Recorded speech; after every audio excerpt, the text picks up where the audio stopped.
என்னோட பெயர் பிரியா. எனக்கு இப்போ கல்யாணமாகி 1 வருஷம் ஆச்சு. எங்க அப்பாவுக்கு நாங்க 2 பொண்ணுங்க மட்டும்தான். என்னோட அக்கா என்னை விட 2 வயசு பெரியவள்.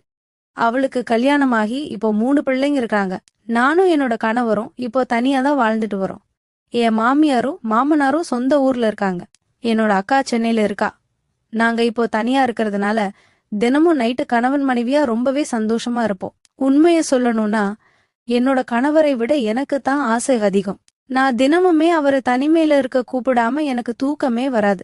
ஒரு நாள் கூட நாங்க சந்தோஷமா இல்லாம தூங்குனதே கிடையாது. பல நாள் என்னோட கணவரை நான் 2வது ரவுண்டுக்கு கூட கூப்பிடுவேன். ஆனா அவரு, என்னால முடியாது, எனக்கு தூக்கம் வருது, நானே வேலைக்கு போயிட்டு ரொம்ப டயர்டா இருக்கேன்னு சொல்லிட்டு படுத்து தூங்கிருவாரு. இதுல சோகமான விஷயம் என்னன்னா, எனக்கு கல்யாணமாகி 1 வருஷம் ஆகியும் குழந்தை உண்டாகல.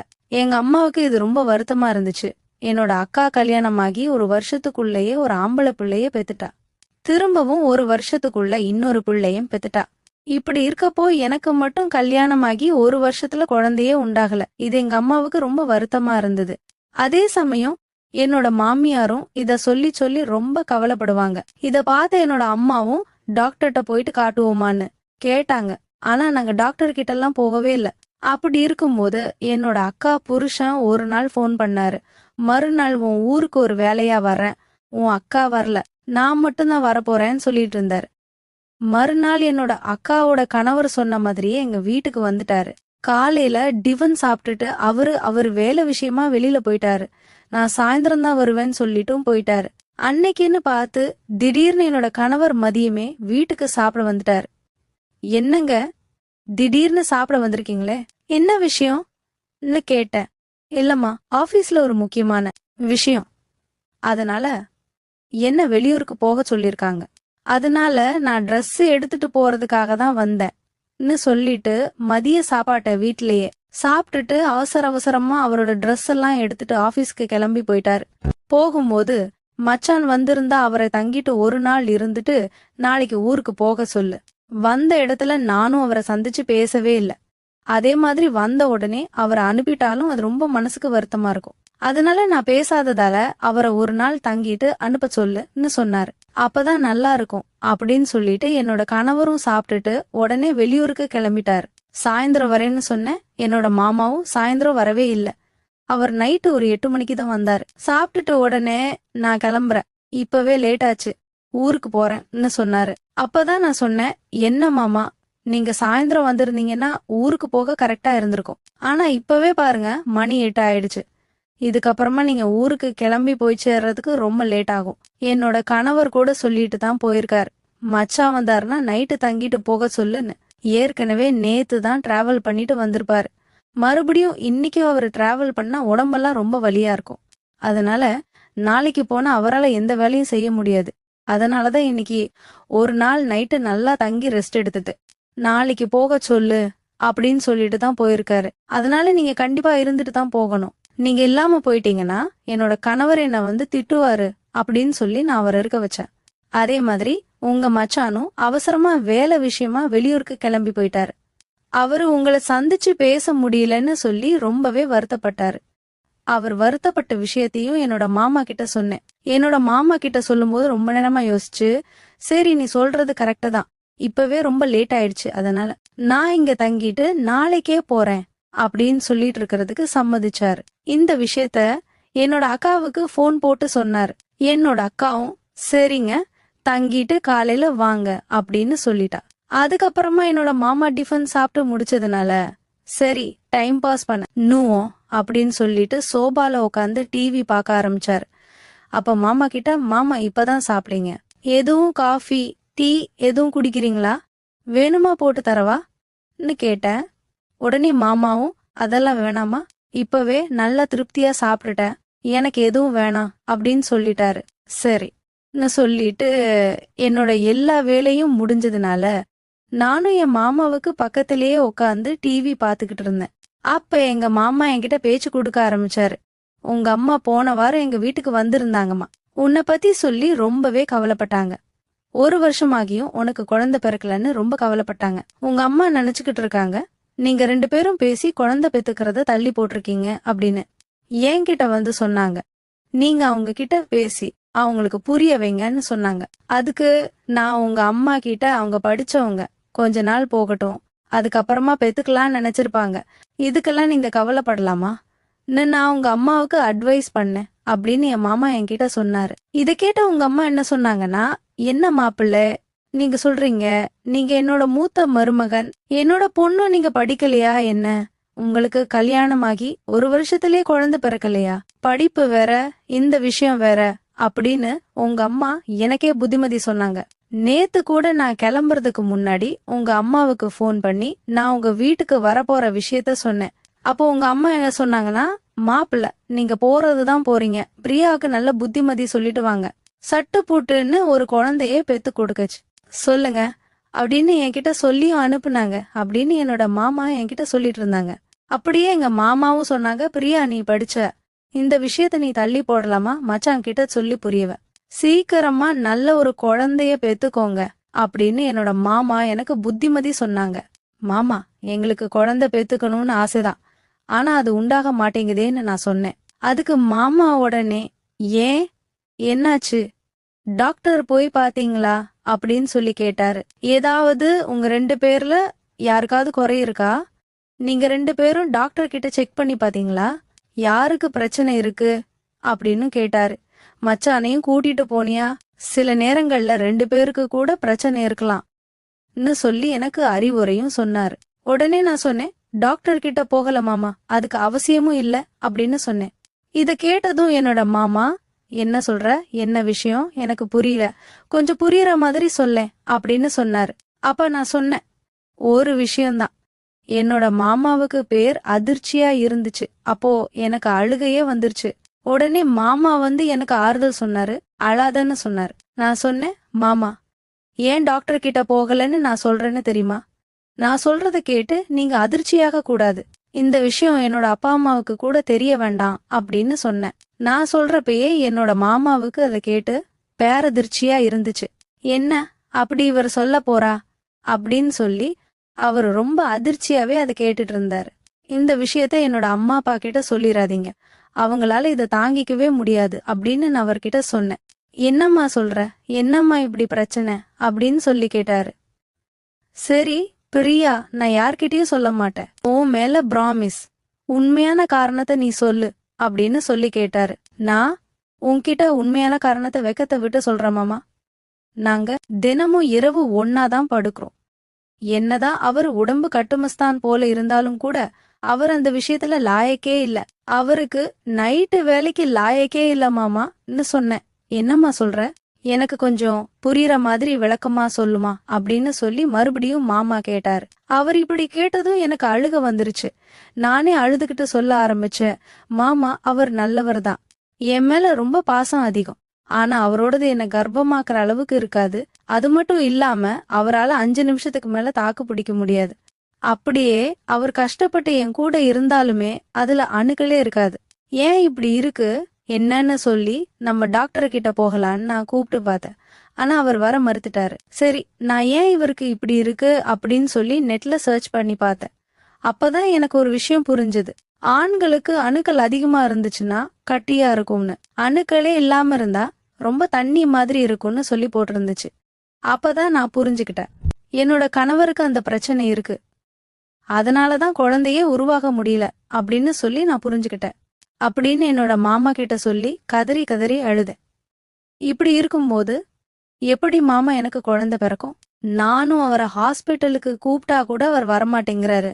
அவர்கிட்ட உங்களுக்கு ஆண்மையே இல்ல, உங்களுக்கு அணுக்களே இல்ல அப்படின்னு சொல்ற தைரியம் எனக்கு இல்ல. அது அவரே வந்து தெரிஞ்சுக்கணும். ஆனா அவரு அதுல கவனமே செலுத்த மாட்டேங்கிறார். அவரை பொறுத்த வரைக்கும் அவர் ஆரோக்கியமா தான் இருக்காரு, தான் ஒரு ஆம்பளை அப்படிங்கிற நினைப்பு தான் அவருக்குள்ளேயே இருக்கு. இந்த நம்பிக்கையை நான் எப்படி மாமா உடைக்க முடியும்? அவர்கிட்ட போய் நீங்க ஆம்பளே இல்லன்னு என்னால எப்படி சொல்ல முடியும்? என் மேல அன்பாவும் பாசமாவும் இருக்காரு, அப்படிப்பட்ட மனுஷனோட மனசை நோகடிக்க நான் விரும்பல மாமா அப்படின்னு சொல்லிட்டு அழுதுகிட்டே இருந்தேன். அப்ப என்னோட மாமா என்கிட்ட வந்து அழாதமா அப்படின்னு சொல்லி எனக்கு ஆறுதலும் சொன்னாரு. அப்ப நான் அவர் மேல சாஞ்சிக்கிட்டேன். அப்ப அவர் என்னோட கண்ணெல்லாம் தொடச்சு விட்டாரு, ஆறுதலா சில வார்த்தைகளையும் சொன்னார். அப்படியே சொல்லிட்டு இருக்கும் போது நான் இன்னும் கொஞ்சம் நெருக்கமா அவர் மேல சாஞ்சுக்கிட்டேன். அப்ப நான் அழுதுகிட்டே என்னோட மாமா கிட்ட ஒரு விஷயத்த சொன்னேன். மாமா, நான் சொல்றேன்னு தப்பா எடுத்துக்காதீங்க. ஊர்வாயை அடைக்கிறதுக்கு நீங்க நினைச்சா எனக்கு உதவி செய்ய முடியும்னு சொன்னேன். என்னம்மா சொல்ற? எனக்கு புரியலையே. புரியுற மாதிரி சொல்லு அப்படின்னு சொன்னாரு. இல்ல மாமா, நீங்க நினைச்சா எனக்கு ஒரு குழந்தைய கொடுக்க முடியும் அப்படின்னு சொன்னேன். இத கேட்டதும் என்னோட மாமா அதிர்ச்சியாக்கிட்டாரு. என்ன இப்படி எல்லாம் பேசுற? இந்த மாதிரி எண்ணத்துல என்கிட்ட நீ பழகாத அப்படின்னு கோவப்பட்டாரு. இல்ல மாமா, என்னோட நிலைமைய நீங்க தான் புரிஞ்சுக்கணும். இந்த விஷயத்த நான் என் அப்பா அம்மா கிட்ட கூட சொல்லல. அவங்க மனசு நோகும். இப்ப அவங்களுக்கு இருக்கக்கூடிய ஒரே பிரச்சனையே எனக்கு குழந்தை இல்லைங்கிறது தான். என்னோட மாமனார் மாமியாருக்கும் அதே பிரச்சனை தான். எனக்கு குழந்தை இல்லைன்னு என்னோட கணவரை ஹாஸ்பிட்டலுக்கு கூப்பிட்டா கூட அவர் வரவும் மாட்டேங்கிறாரு. அவரை பொறுத்த வரைக்கும் அவர் ஒரு ஆண்மகன் அப்படிங்கிற நினைப்பு தான் அவர்கிட்ட எப்பவுமே இருக்கு. இப்படி இருக்கும்போது எல்லா இடத்துலயும் இந்த பிரச்சனைய சமாளிக்கிறது நான் மட்டும்தான். நான் ஏன் இவ்வளவு கஷ்டப்படணும்? நீங்க நினைச்சீங்கன்னா அந்த பிரச்சனையில இருந்து என்னால வெளியே கொண்டு வர முடியும் அப்படின்னு சொல்லி நான் கெஞ்சினேன். ஆனா என்னோட மாமாவோ என்னோட அக்காவுக்கெல்லாம் துரோகம் பண்ண முடியாது. நீ என்கிட்ட இந்த மாதிரி ஒரு எண்ணத்துல பழகாத. நான் இன்னும் கொஞ்ச நேரம் இங்க இருந்தா நடக்க கூடாததெல்லாம் நடந்துரும் போல. நான் இங்க இருக்கிறதே முதல்ல தப்பு. நான் இப்ப உடனே கிளம்புறேன் அப்படின்னு சொல்லிட்டு என்னோட மாமா வீட்டை விட்டு போறதுக்கு உடனே பெட்டி பிடிக்கெல்லாம் எடுத்துக்கிட்டு கிளம்ப முயற்சி பண்ணாரு. அப்ப நான் என்னோட மாமாவை எவ்வளவோ தடுத்து பார்த்தேன். அப்ப அவரு, முடியாது, நான் கிளம்புறேன். நான் இன்னும் கொஞ்ச நேரம் இங்க இருந்தேன்னா நடக்கக்கூடாத தப்புல நடந்துரும் அப்படின்னு சொல்லிட்டு அவரு உடனே கிளம்பினார். ஆனா இந்த வாய்ப்பை நான் மிஸ் பண்ண விரும்பல. நான் இன்னைக்கு எப்படியாவது மாமாவோட இருந்து கர்ப்பமாயிடணும் அப்படின்னு முடிவு பண்ணேன். அப்ப என்னோட மாமா வீட்டை விட்டு கிளம்பும் போது நான் ஓடி போய் அவரை கட்டி பிடிச்சுக்கிட்டேன். கட்டி பிடிச்சதுமே மாமா, விடு, என்ன விடுன்னு சொன்னாரு. ஆனா நான் அவரை ரொம்ப இறுகமா பிடிச்சுக்கிட்டேன். ஒரு கட்டத்துல மாமாவால முடியல. அதுக்கப்புறமா அவர் என்னோட கட்டுப்பாட்டுக்குள்ள வந்துட்டாரு. எனக்கும் குழந்தை தேவைப்பட்டதுனால அன்னைக்கு என்னோட மாமாவை நான் கர்ப்பமாகறதுக்காக யூஸ் பண்ணிக்கிட்டேன். அன்னைக்குதான் ஆண்மையோடு இருக்கக்கூடிய ஒரு ஆண்மகனோட தாம்பத்தியத்துல ஈடுபட்டு எப்படி இருக்குங்கிறத நான் உணர ஆரம்பிச்சேன். அப்ப எனக்கும் என்னோட மாமாவுக்கும் எல்லாமே நடந்து முடிஞ்சிருச்சு. கொஞ்ச நேரம் நாங்க ரெஸ்ட் எடுத்தோம். அதுக்கப்புறம் நான் என்னோட மாமாவை என்னோட வாங்கன்னு கூப்பிட்டேன். அவரும் அப்போ எந்தவித எதிர்ப்புமே தெரிவிக்கல. அன்னைக்கு மறுபடியும் 2வது முறையா அன்னைக்கு இரவு நானும் மாமாவும் ஒன்னாவும். அப்ப என்னோட மாமா கேட்டாரு, நமக்குள்ள எல்லாமே நடந்துருச்சு, இப்ப நீ கர்ப்பமாயிட்டா உன்னோட கணவருக்கு சந்தேகம் வராதா அப்படின்னு கேட்டாரு. இல்ல மாமா, சந்தேகம் எல்லாம் வராது. நானும் என்னோட கணவரும் தினமும் சந்தோஷமா தான் இருக்கும். அதனாலதான் நான் கர்ப்பமாயிட்டேன்னா அவரோட குழந்தை இது, அவராலதான் கர்ப்பமாயிட்டேன் அப்படின்னா அவருக்கு நிச்சயமா சந்தேகம் வராது. அவரை பொறுத்த வரைக்கும் அவர் ஒரு ஆண்மகனா தான் இருக்கிறாருங்கிற நினைப்பு அவருக்குள்ள எப்பவுமே இருக்கு. அதனால டவுட் எதுவுமே வராது அப்படின்னு நான் சொன்னேன். உடனே என்னோட மாமாவும் சரி அப்படின்னு சொல்லிட்டு நாங்க 2 பேரும் தூங்கிட்டோம். அதுக்கப்புறம் என்னோட மாமா ஊருக்கு போக கிளம்பிட்டாரு. நானும் சரி மாமாவுக்கு தேவையான சாப்பாடு எல்லாம் சமைச்சுக்கிட்டு இருந்தேன். அப்போ கிளம்புறதுக்கு முன்னாடி என்னோட மாமாவும், இக்க நம்ம இன்னொரு தடவை பண்ணலாமான்னு கேட்டாரு. எனக்கும் அது ஆசைதான். சரின்னு சொல்லிட்டு அன்னைக்கு என்னோட மாமா கிளம்புறதுக்கு முன்னாடி கூட நானும் அவரும் ஒன்னா இருந்தோம். அதுக்கப்புறம் என்னோட மாமா ஊருக்கு கிளம்பி போயிட்டாரு. என்னோட மாமா கிளம்பி போன கொஞ்ச நேரத்திலேயே என்னோட கணவர் வீட்டுக்கு வந்தார். மச்சான், அதுக்குள்ள கிளம்பி போயிட்டாரா? ஆமாங்க, அதுக்குள்ளேயே கிளம்பி போயிட்டாரு அப்படின்னு சொன்னேன். அவரும் பாட்டி சரி அப்படின்னு சொல்லிட்டு வீட்ல இருந்தாரு. அவர் வெளியூருக்கு போயிட்டு வந்ததால அன்னைக்கு ஆபீஸ்க்கு அவர் போகல.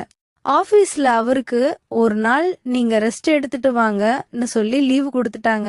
அதனால அன்னைக்கு என்னோட கணவர் வீட்ல தான் இருந்தாரு. அதுக்கப்புறம் என்னோட கணவருக்கு சந்தேகம் வரக்கூடாதுங்கிறதுக்காக தினமும் நாங்க எப்படி சந்தோஷமா இருப்போமோ அதே போல நான் அவர் கூட தொடர்ந்து சந்தோஷமா இருந்தேன். ஆனா இருந்தாலும் என் மாமாவோட இருந்த மாதிரி ஒரு ஃபீல் எனக்கு கிடைக்கல. மறுபடியும் என்னோட மாமாவோட இருக்கணும் போலன்னு எனக்கு தோணுச்சு. மறுநாள் என்னோட மாமாவுக்கு ஃபோன் பண்ணி எனக்கு இந்த மாதிரி தோணுது அப்படின்னு நான் சொன்னேன். அதுக்கு என்னோட மாமா, நான் இப்பதான் உன் வீட்டு பக்கம் வந்துட்டு போயிருக்கேன், திரும்பவும் என்னால ஊருக்கெல்லாம் வர முடியாது, அடுத்த வாட்டி நான் எப்பவாவது ஊருக்கு வந்தா பாக்கலாம் அப்படின்னு சொன்னாரு. அப்ப நான் சொன்னேன், உங்களாலதான் வர முடியாது, ஆனா நான் வரலாம் அப்படின்னு சொன்னேன். நீ என்ன சொல்ற? ஆமா மாமா, நான் உங்க வீட்டுக்கு வரேன், நான் ஊருக்கு வரேன், என்னோட கணவர்கிட்ட சொல்லிட்டு என்னோட அம்மாவை பார்க்கணும், என்னோட அக்காவை பார்க்கணும் அப்படின்னு சொல்லிட்டு நானும் ஊருக்கு வரேன். நமக்கு அங்க ஏதாவது ஒரு கேப் கிடைக்காதா, அங்க ஏதாவது ஒரு சான்ஸ் கிடைச்சா நம்ம சந்தோஷமா இருக்கலாம் அப்படின்னு சொன்னேன். உடனே மாமாவும் சரி என்ன சொல்லிட்டாரு. அதுக்கப்புறம் நான் என்னோட கணவர்கிட்ட பெர்மிஷன் கேட்டுட்டு நான் ஊருக்கு கிளம்புனேன். நான் கிளம்பும் போதே என்னோட மாமா கிட்ட சொன்னேன், நான் காலையில ஊருக்கு வந்து இறங்குவேன், ஏன்னா நீங்க தான் வந்து பிக்கப் பண்ணணும்னு சொன்னேன். மாமாவும் சரி நான் வந்து என்ன பிக்கப் பண்றேன் அப்படின்னு சொன்னாரு. அப்போ எங்க மாமா எனக்காக காலையிலேயே பஸ் ஸ்டாண்ட்ல வந்து காத்துக்கிட்டு இருந்தாரு. அப்ப நான் என் மாமா கிட்ட சொன்னேன், நம்ம இப்போ நேரா வீட்டுக்கு போக வேண்டாம், பக்கத்துல ஏதாவது ரூம் இருந்துச்சுன்னா அங்க கொஞ்ச நேரம் போயிட்டு தங்கிட்டு வீட்டுக்கு போவோம், 1 மணி நேரம் லேட்டா போவோம். அக்கா ஏன் லேட்டுன்னு கேட்டா பஸ் பிரேக் டவுன் இல்ல லேட் அப்படின்னு ஏதாவது ஒரு காரணத்தை சொல்லிக்கலாம் அப்படின்னு சொன்னேன். உடனே அதுக்கு மாமா சிரிச்சுக்கிட்டே சரி போலாம் வா அப்படின்னு சொல்லி பக்கத்துல இருந்த ஒரு ரூமுக்கு கூட்டிட்டு போனேன். அங்க போயிட்டு நாங்க 2 பேரும் மறுபடியும் சந்தோஷமா இருந்தோம். அதுக்கப்புறம் எங்க மாமா வீட்டுக்கு கூட்டிட்டு போனாரு.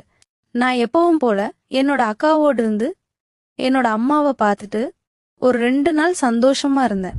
அதுக்கப்புறம் மறுபடியும் எங்க மாமா என்ன பஸ்ஸுக்கு ஏத்தி விட அப்படின்னு சொன்னார். அன்னைக்கு என்னோட மாமா கிட்ட நான் முன்னாடியே சொல்லிட்டேன், எனக்கு நைட்டு 10 மணிக்கு தான் பஸ், ஆனா நான் ஈவினிங் 5 மணிக்கே பஸ் ஏற போறதா எல்லார்கிட்டயுமே சொல்லிட்டேன். அதே மாதிரி நீங்களும் என்ன 5 மணிக்கே பஸ் ஸ்டாண்ட்ல கொண்டு விட்டுருங்க. நீங்க அப்படியே என்ன பஸ் ஸ்டாண்ட்ல விட்டுட்டு ஒரு வேலை விஷயமா யாரையோ பார்க்க போறேன் அக்கா கிட்ட சொல்லிருங்க.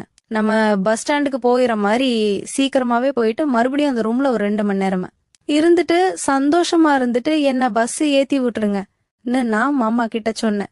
அதுக்கு மாமாவும் அதே மாதிரி சரின்னு சொல்லிட்டு என்னோட அக்கா கிட்ட போய் சொல்லிட்டு என்ன பஸ் ஏத்தி விட ஆறேன்னு சொல்லி என்ன கூட்டு போயிட்டு திரும்பவும் அதே ரூம்ல நாங்க கொஞ்ச நேரம் சந்தோஷமா இருந்தோம். அதுக்கப்புறமா என்ன பஸ் ஏத்தியும் விட்டாரு. அந்த மாசத்திலேயே நான் கர்ப்பமும் ஆனேன். எனக்கும் அழகான ஒரு ஆண் குழந்தை பிறந்துச்சு. அந்த குழந்தை பார்க்க என்ன மாதிரியே இருந்துச்சு, துளி கூட என்னோட மாமா மாதிரி இல்ல. அதனால என்னோட கணவருக்கும் சந்தேகம் வரல. என்னோட கணவரும் அவரால தான் நான் கர்ப்பமானேன் அப்படின்னு நினைச்சுக்கிட்டு இருந்தாரு. அதுக்கப்புறம் அடிக்கடி என்னோட மாமா எப்பெல்லாம் என் ஊருக்கு வராரோ அப்பெல்லாம் என்னோட வீட்டுல தங்கிட்டு தான் போவாரு. இப்படியே எங்களோட தகாத உறவும் தொடர ஆரம்பிச்சுது. என்னோட கணவருக்கு சந்தேகம் வரக்கூடாதுங்கிறதுக்காக நான் மறுபடியும் என்னோட மாமாவாலேயே கர்ப்பமாகி மீண்டும் ஒரு பெண் குழந்தையையும் பெத்துக்கிட்டேன். அதனால என்னோட கணவனும் அவரால தான் நான் கர்ப்பமாகி 2 குழந்தைய பெத்துக்கிட்டேன்னு சந்தோஷப்பட்டாரு. அவருக்கு என் மேல துளி கூட சந்தேகமும் வரல. இப்படியே ஒரு நாள் என்ன பாக்கறதுக்காக என்னோட அம்மாவும் அப்பாவும் வந்திருந்தாங்க. அவங்க வந்து என்னோட குழந்தை கூட சந்தோஷமா விளையாண்டுட்டு இருந்தாங்க. அதுக்கப்புறம் நாங்க எல்லாருமே ஒன்னா உட்காந்து சாப்பிட்டோம்.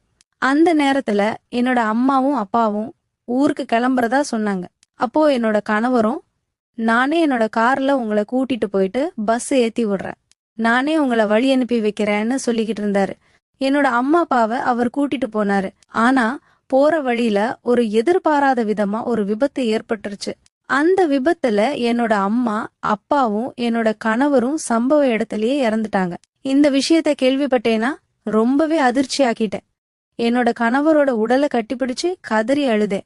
என்னதான் என்னோட அக்காவோட கணவர் கூட நான் தகாத உறவுல இருந்தாலும் கூட நான் என்னோட கணவர் மேல அன்பாவும் பாசமாவும் இருந்தேன்.